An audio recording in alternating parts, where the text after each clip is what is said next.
그 눈에 다시 안수하심에. 마가복음 8장 22절로 26절입니다.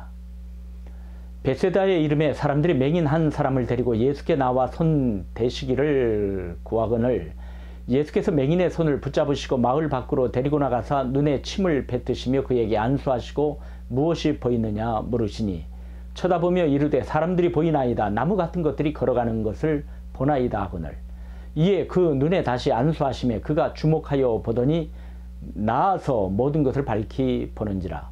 예수께서 그 사람을 집으로 보내시며 이르시되 마을에는 들어가지 말라 하시니라. 벳세다라는 마을은 예수님께서 자주 가셨고 능력도 많이 행한 곳이죠. 하지만 그럼에도 불구하고 믿는 자는 적었던 곳입니다. 마음밭이 얼마나 중요한 것인가를 아시겠지요. 씨 뿌리는 비유에서는 농부가 씨를 뿌렸으나 어디에 떨어졌는가에 따라서 결실이 결정되는 것임을 나타내주고 있습니다. 돌밭, 가시밭, 길가에 떨어진 씨는 어떻게 되었나요? 사랑을 많이 베풀었나도 중요하지만 베푼 사랑을 어떻게 받아들였나도 중요하다고들 하지 않습니까? 아무튼 본문의 기사는 예수님께서 능력을 많이 행한 곳이었으나 믿는 자가 적었던 벳세다에서 일어났던 일입니다.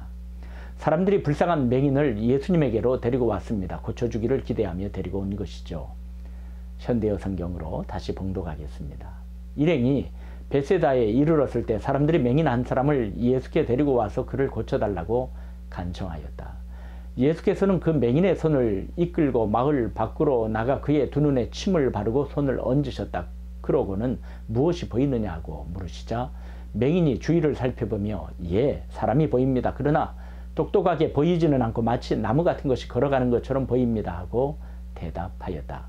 예수께서 다시 그의 눈에 손을 대시자 눈이 열리고 시력이 완전히 회복되어 모든 것을 똑똑하게 보게 되었다. 예수께서는 그를 집으로 보내시며 마을에는 들어가지 말라고 말씀하셨다.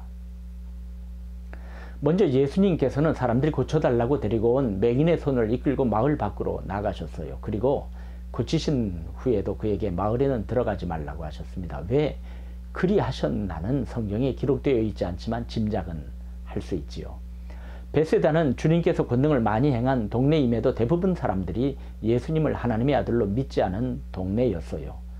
이렇듯 예수님을 배척하는 그 악한 습관을 아시기에 맹인을 데리고 동네 밖으로 데리고 나가지 않았나 싶습니다. 예수님의 사랑과 은혜와 능력을 그렇게 체험하고 받고도 예수님을 배척하고 믿지 않은 동네였으나 그 한 사람을 예수님은 사랑하셨지요.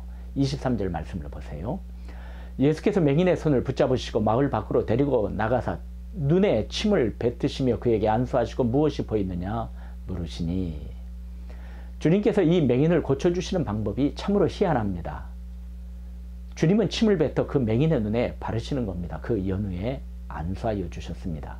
말씀으로 하시든지 안수하여 단번에 낫게 하시든지 하지만 예수님은 침을 뱉으시고 맹인의 눈에 바르셨어요. 저는 온전한 신뢰를 예수님께서 요구하시기에 이렇게 하신 것이 아닌가 이해하고 있습니다. 사람 보기에 하찮은 것 같기도 하고 왜 저러시나 생각할 수도 나아가서 지금 나를 놀리시는 것인가 라고 여길 수도 있겠지요. 하지만 주님을 신뢰한다면 믿고 기다릴 거예요. 나아만 장군을 보세요. 자신의 나병 한센병을 고치기 위하여 엘리사 선지를 찾아갔을 때 그는 기대했습니다. 당연히 엘리사 선지가 장군이 왔다는 소식을 듣고 깜짝 놀라 맨발로 뛰어나와 환대하고 손을 흔들어 상처에 대고 안수하고 그리하여 고치겠지 하고 말입니다. 하지만 엘리사는 얼굴도 보이지 않고 자기의 종을 보냅니다. 요단강 물에 가서 7번 씻으라고요. 나아만 장군은 화가 났습니다. 저게 나를 무시하나? 하지만 호위 참모들의 만류에 마음을 고쳐 먹습니다. 비록 자신이 원하는 방법이 아니더라도 낮아집니다.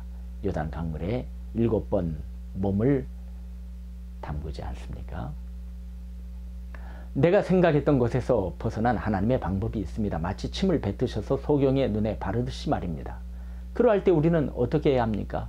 하나님의 방법을 신뢰하고 믿음으로 기다려야 합니다. 이것이 옳습니다. 성경은 하나님께서 하시는 일에 대해 믿고 기다리라고 교훈하고 있습니다. 시편 27편 14절엔 너는 여호와를 기다릴지어다 강하고 담대하며 여호와를 기다릴지어다라고 교훈하고 있습니다.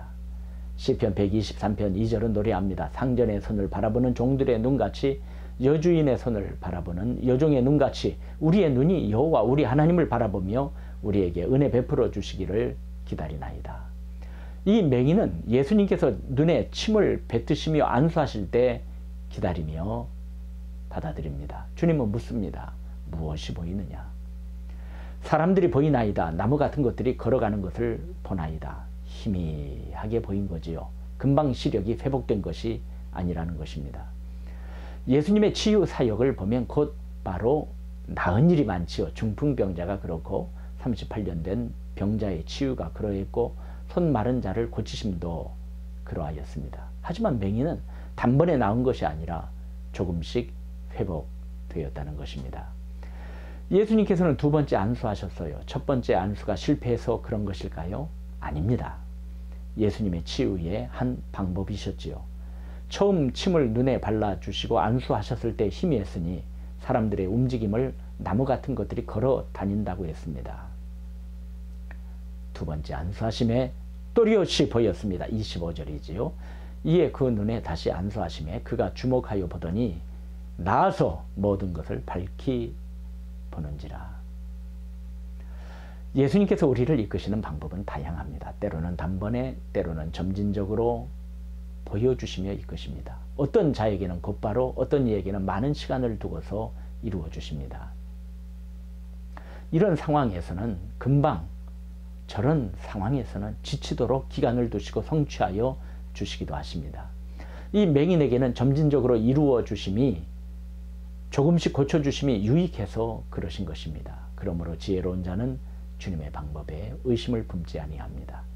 하나님께서 눈에 보이는 큰 권능으로 행하실 때에도 할렐루야 아멘 할 것이며 눈에 보이지 않게 이끄실 때에도 지금 은혜 속으로 들어가는 것임을 믿고 아멘 할렐루야로 하나님께 영광을 돌릴 것입니다.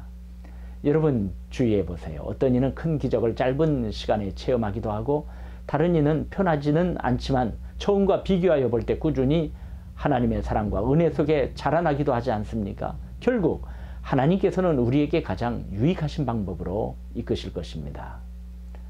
화끈한 체험이 없었다고요? 우리 조금씩 자라나지 않았습니까? 큰 체험이 있었다고요? 이제는 기다리는 잠잠한 은혜도 체험할지 모르죠. 우리 각자의 이름을 부르시고 지명하여 이끄시는 하나님의 인도 방법은 무궁무진합니다. 이사야 28장 23절로 29절에는 여호와 하나님의 모략과 지혜에 대하여 나옵니다. 현대인의 성경이죠. 너희는 내가 하는 말에 귀를 기울이고 자세히 들어라. 밭을 갈아놓고 씨를 뿌리지 않을 사람은 아무도 없다. 밭을 갈아 흙을 부드럽게 하는 일만 계속할 농부가 어디 있겠느냐. 일단 밭을 갈아 땅을 고르게 하면 농부는 회양이나 밀, 보리, 귀리와 같은 여러 가지 씨를 뿌리기 마련이다. 하나님이 일하는 방법을 가르치셨기 때문에 농부는 자기 일을 어떻게 해야 할지 알고 있다. 곡식이라고 해서 똑같은 방법으로 타작하는 것은 아니다. 대개 탈곡기나 도립개로 타작을 하지만 깨와 같은 작은 씨는 작대기로 떨기도 한다. 어떤 곡식은 계속 두들기지만 하지 않고 부서지지 않는 방법으로 수레바퀴를 굴리거나 발로 밟아 타작하는 경우도 있다. 이 모든 지식은 훌륭한 계획과 놀라운 지혜를 가지신 전능하신 여호와에게서 나온 것이다. 속 시원한 일이 없습니까? 화끈히 보여지는 것도 없나요? 이 맹인은 예수님을 만나고 자신이 이해하기 힘든 방법으로 자신을 대하시는 주님을 신뢰하였습니다.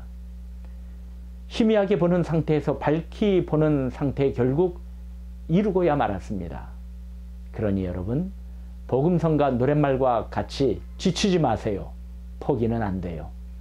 신앙의 시련은 잠깐이니 어두울 때마다 십자가 붙들고 보혈의 힘으로 견디시기 바랍니다.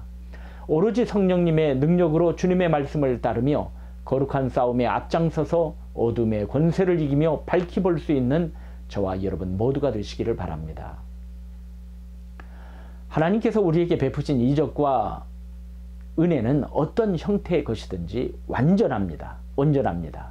그러므로 우리는 오늘을 믿음으로 인내하며 용기를 가지고 주님을 더욱 신뢰하며 나가는 것입니다. 우리 편에서 볼 때 단 한 번에 치유하여 주시는 이적, 점진적으로 치유하시는 이적을 말함이지 하나님은 언제나 완전하신 권능을 우리에게 베푸신다는 것을 잊지 말아야 합니다. 그러므로 모든 일에 흔들리지 않는 믿음을 가지고 담대할 것입니다. 베세다는 오병이어의 기적을 이루신 곳이었고 많은 이적과 능력을 베푸신 곳이었지요. 하지만 주님을 배척한 배은망덕한 동네였습니다. 오죽하셨으면 예수님께서 26절에 그 사람을 집으로 보내시며 이르시되 마을에는 들어가지 말라고 하셨겠습니까? 하지만 바로 그러한 곳에서도 하나님의 은혜를 사모하고 겸손한 이 맹인에게 이적과 구원을 베풀어 주셨습니다. 이것이 바로 주님의 사랑입니다. 나움 1장 2, 3절에는 말씀하십니다. 여호와는 질투하시며 보복하시는 하나님이시라. 여호와는 보복하시며 진노하시되 자기를 거스리는 자에게 여호와는 보복하시며 자기를 대적하는 자에게 진노를 품으시며 여호와는 노하기를 더디하시며 권능이 크시며 벌 받을 자를 결코 내버려 두지 아니하시느니라. 여호와의 길은 회오리 바람과 광풍에 있고 구름은 그의 발에 티끌이로다. 무서우신 하나님이시라는 것이죠. 하지만 7절에 무엇이라고 하셨나요? 여호와는 선하시며 환난 날에 산성이시라. 그는 자기에게 피하는 자들을 아시느니라. 그러한 속에서도 하나님은 택하신 자들을 보호하시고 하나님을 신뢰하는 자들을 잊지 않으시고 지키시는 좋으신 하나님이시라는 것입니다. 죄악된 세상 가운데 우리는 이처럼 좋으신 하나님의 인도함을 받아 여기까지 왔습니다. 예수님의 못자국난 손이 우리 손을 지금 꼭 붙잡고 계십니다. 그리고요, 침을 뱉으셔서 내 눈에 바르시고 안수하십니다. 힘이 하나요? 곧 온전하게 될 것입니다. 믿고 기다리며 그 기간에 연단받아 우린 정금과 같이 나올 것입니다. 그리고 그 구원의 주님을 위하여 헌신할 것이고 마침내 그 나라를 유업으로 얻을 것입니다. 할렐루야!